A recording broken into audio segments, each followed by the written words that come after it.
ഒടുവിൽ ഊഹാപോഹങ്ങൾക്കൊടുവിൽ തിരുവനന്തപുരത്തെ മേയറെക്കുറിച്ചുള്ള പ്രഖ്യാപനം വന്നു. വി രാജേഷിനെ തിരുവനന്തപുരത്തെ മേയർ സ്ഥാനാർത്ഥിയാക്കിയും ആശാനാഥിനെ ഡെപ്യൂട്ടി മേയർ സ്ഥാനാർത്ഥിയാക്കിയും BJP പ്രഖ്യാപനം നടത്തി. ഇന്നത്തെ ദിവസം, അതായത് 25 ഡിസംബർ, കേരളത്തിലെ ദൃശ്യമാധ്യമങ്ങൾ, മലയാളത്തിലെ ദൃശ്യമാധ്യമങ്ങളൊക്കെ തന്നെ ചർച്ച ചെയ്തത്, ഇന്നത്തെ ബഹുഭൂരിപക്ഷം സമയവും ചർച്ച ചെയ്തത് തിരുവനന്തപുരത്തെ മേയർ ആരാകും എന്നതിനെക്കുറിച്ചായിരുന്നു.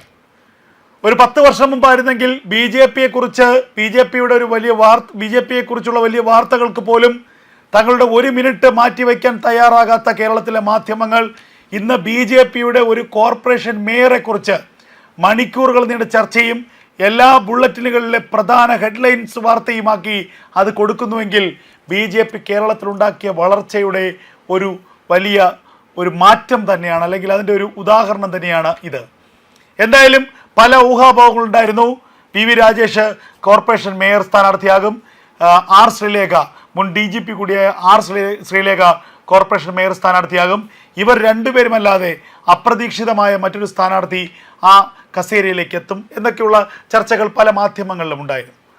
എന്നാൽ ഒടുവിൽ BJP കേന്ദ്ര നേതൃത്വത്തിൻ്റെ നിർദ്ദേശപ്രകാരം സംസ്ഥാന നേതൃത്വം വി രാജേഷ് എന്ന ഒറ്റ പേരിലേക്ക് തന്നെ എത്തുകയായിരുന്നു. ഇതിനിടയിൽ ചില മാധ്യമങ്ങൾ പറയുന്നു ആർ ശ്രീലേഖയെ കണ്ടു അനുനയിപ്പിച്ചു, ആർ ശ്രീലേഖയ്ക്ക് മറ്റ് ചില സ്ഥാനമാനങ്ങൾ വാഗ്ദാനം ചെയ്തു എന്നൊക്കെയുള്ള മാധ്യമവാർത്തകളൊക്കെ ഉണ്ട്. ഇതിൽ എത്രമാത്രം ശരിയുണ്ട് എന്നുള്ളത് നമുക്ക് അറിയില്ല, അതുകൊണ്ട് അതിനെക്കുറിച്ച് നമുക്ക് പോകേണ്ടതുമില്ല. എങ്കിലും എവിടെയാണ് വി രാജേഷിനെ കോർപ്പറേഷൻ മേയർ സ്ഥാനാർത്ഥിയാക്കി തീരുമാനിക്കാൻ BJP തീരുമാനിച്ചത് എന്നതിൻ്റെ പ്രസക്തി കൂടി നമ്മൾ മനസ്സിലാക്കണം. അത് മറ്റൊന്നും കൊണ്ടല്ല, തലസ്ഥാന കോർപ്പറേഷൻ എന്നുള്ളത് BJPയുടെ ഒരു പ്രസ്റ്റീജ് കോർപ്പറേഷനാണ്. ചരിത്രത്തിലാദ്യമായിട്ടാണ് തലസ്ഥാന കോർപ്പറേഷൻ, തിരുവനന്തപുരം കോർപ്പറേഷൻ BJPക്ക് ലഭിക്കുന്നത്. തിരുവനന്തപുരം കോർപ്പറേഷൻ മാത്രമല്ല, ഇത് കേരളത്തിലെ BJPയുടെ മുന്നോട്ടുള്ള പ്രയാണത്തിൻ്റെ ഏറ്റവും വലിയൊരു നാഴികക്കല്ലാണ്. തലസ്ഥാന കോർപ്പറേഷൻ്റെ ഭരണമാണ് ഇനി കേരളത്തിലെ BJPയുടെ വിധി നിർണ്ണയിക്കാൻ പോകുന്നത്. ഇത് കൃത്യമായി BJPയുടെ സംസ്ഥാന നേതൃത്വത്തിനും കേന്ദ്ര നേതൃത്വത്തിനും അറിയാം. രാജ്യം തന്നെ ഉറ്റുനോക്കുന്ന ഒരു കോർപ്പറേഷനായി തിരുവനന്തപുരം കോർപ്പറേഷൻ മാറിയിരിക്കുന്നു. ഡൽഹിയിൽ എങ്ങനെയാണോ ആം ആദ്മി പാർട്ടി ഭരണത്തിലെത്തിയത്, അതിന് പിന്നാലെ ഇന്ത്യ മുഴുവൻ ആം ആദ്മി പാർട്ടിയുടെ ഒരു അലയൊലികൾ ആഞ്ഞടിച്ചത് എങ്ങനെയാണോ, അതിന് സമാനമായിട്ടാണ് തിരുവനന്തപുരം കോർപ്പറേഷനിൽ BJP അധികാരത്തിലെത്തുമ്പോൾ അത് കേരളത്തിൽ മാത്രമല്ല ഇന്ത്യയിലുടനീളം വലിയ ചർച്ചയാകുന്നത് അത്തരത്തിലാണ്. BJPക്ക് വലിയ വേരോട്ടമില്ലാത്ത ഒരു സംസ്ഥാനം, ആ സംസ്ഥാനത്തിൻ്റെ തലസ്ഥാനത്ത് തന്നെ BJP കോർപ്പറേഷൻ പിടിക്കുന്നു. സ്വാഭാവികമായും BJPക്ക് അത് നിസ്സാരമായ കാര്യമല്ല. ഇനി എങ്ങനെയാണ് അത് BJPക്ക് ഇരുതല മൂർച്ചയുള്ള വാളായി മാറുന്നത് എന്നുകൂടി നമ്മൾ നോക്കണം. തിരുവനന്തപുരം കോർപ്പറേഷനിൽ കഴിഞ്ഞ കാലങ്ങളിലൊക്കെ തന്നെ ഇടത് ഭരണമായിരുന്നു. 4 പതിറ്റാണ്ടുകളായി ഇടതിൻ്റെ കോട്ടയായിരുന്നു തിരുവനന്തപുരം. ആ 4 പതിറ്റാണ്ടത്തെ ഇടത് ഭരണം മടുത്തിട്ടാണ് തലസ്ഥാനത്ത് ജനത BJPക്ക് ഒരവസരം നൽകിയത്. BJPയുടെ സംസ്ഥാന അധ്യക്ഷൻ രാജീവ് ചന്ദ്രശേഖർ തന്നെ പറഞ്ഞ ഒരവസരം ഞങ്ങൾക്ക് തരൂ, ഞങ്ങൾ വികസനം എന്താണെന്ന് കാണിച്ചു തരാം. അങ്ങനെ BJP മുന്നോട്ട് വെച്ച ഒരാശയത്തെ തിരുവനന്തപുരത്തെ ജനങ്ങൾ, തലസ്ഥാന നഗരത്തെ ജനങ്ങൾ ഇരുകൈ നീട്ടി സ്വീകരിച്ചു. BJPക്ക് ഒരു അവസരം കൊടുത്തു. ഇനി തെളിയിക്കേണ്ടത്, ചെയ്തു കാണിക്കേണ്ടത് BJPയുടെ ഉത്തരവാദിത്തമാണ്. BJP കഴിഞ്ഞ കാലങ്ങളിൽ LDF ഭരിച്ചതുപോലെയോ അല്ലെങ്കിൽ LDFിൻ്റെ ഒരു തുടർ ഭരണമോ അല്ല BJPയിൽ നിന്ന് ജനങ്ങൾ ആഗ്രഹിക്കുന്നത്. LDF ചെയ്തത് എന്താണോ അതിനേക്കാൾ മികച്ച രീതിയിൽ LDF എന്താണോ ചെയ്യാത്തത് അത് ചെയ്യാൻ വേണ്ടി ഉള്ള ഒരു ജനവിധിയാണ് BJPക്ക് അനുകൂലമായി ജനങ്ങൾ നൽകിയത്. അതുകൊണ്ട് തന്നെ തലസ്ഥാനത്ത് ജനത ഒരുപാട് പ്രതീക്ഷിക്കുന്നുണ്ട് എന്നതിൽ യാതൊരു സംശയവുമില്ല. ആ ഒരുപാട് പ്രതീക്ഷിക്കുന്നത് കൊടുക്കാൻ BJPക്ക് കഴിഞ്ഞാൽ മാത്രമേ വരുന്ന കാലത്ത് BJPക്ക് കേരളത്തിൽ വളർച്ചയുണ്ടാവുകയുള്ളൂ.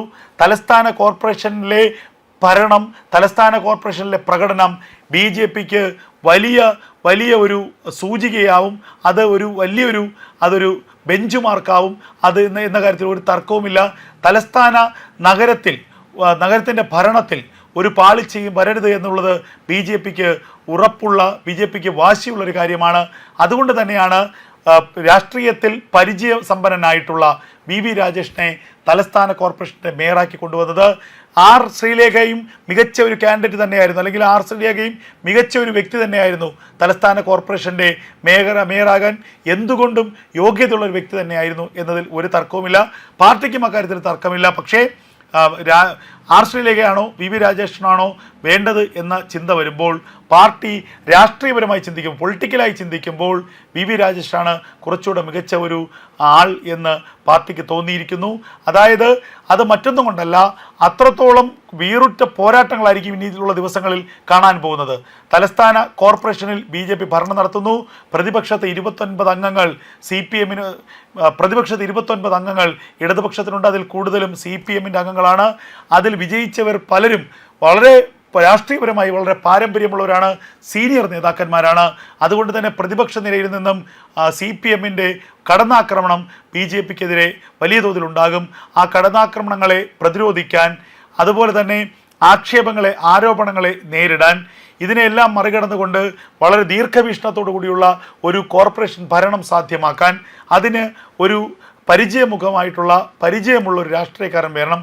അതിന് ABVP-യുടെ നേതാവായിരുന്ന യുവമോർച്ചയുടെ സംസ്ഥാന അധ്യക്ഷനായിരുന്ന, പാർട്ടിയുടെ ജില്ലാ സെക്രട്ടറി ആയിരുന്ന, ഇപ്പോൾ പാർട്ടി സംസ്ഥാന സെക്രട്ടറി ആയിട്ടുള്ള വി വി രാജേഷിൻ്റെ ആ പരിചയം, ആ മുൻപരിചയം, ആ പരിചയസമ്പന്നത അത് മുതൽക്കൂട്ടാകുമെന്ന് BJP-യുടെ ജില്ലാ നേതൃത്വവും സംസ്ഥാന നേതൃത്വവും തീരുമാനിച്ചു. അതുകൊണ്ട് തന്നെയാണ് വി വി രാജേഷിന് ഒരു അവസരം നൽകിയത്. കാരണം ഒരു പുതുമുഖത്തെ തലസ്ഥാന കോർപ്പറേഷനിൽ പരീക്ഷിക്കാനുള്ള ഒരു ധൈര്യം BJP-ക്കില്ല എന്നുള്ളതാണ് ഏറ്റവും ശ്രദ്ധേയമായ കാര്യം. അത് BJP-യുടെ ധൈര്യക്കുറവല്ല, മറിച്ച് കഴിഞ്ഞ തവണ ഒരു പുതുമുഖത്തെ മേയറാക്കിയതിൻ്റെ പരിണിത ഫലമാണ്, അതിൻ്റെ ഗതികേടാണ് ഇപ്പോൾ CPM എന്ന രാഷ്ട്രീയ പാർട്ടി തിരുവനന്തപുരം ജില്ലയിൽ അനുഭവിച്ചുകൊണ്ടിരിക്കുന്നത്. അതുപോലൊരു പരീക്ഷണത്തെ BJP തയ്യാറല്ല. ആർ ശ്രീലേഖയ്ക്ക് ഭരണപരിചയക്കുറവുണ്ട്. അതായത് അവർ ഒരു മികച്ച ഭരണാധികാരിയായിരിക്കാം, അവരൊരു മികച്ച ഉദ്യോഗസ്ഥയായിരിക്കാം, അവർ കേരളത്തിലെ ആദ്യത്തെ വനിതാ IPS ഓഫീസറാണ്, DGP ആയ വ്യക്തിയാണ്, ഇതൊക്കെ ശരി തന്നെയാണ്.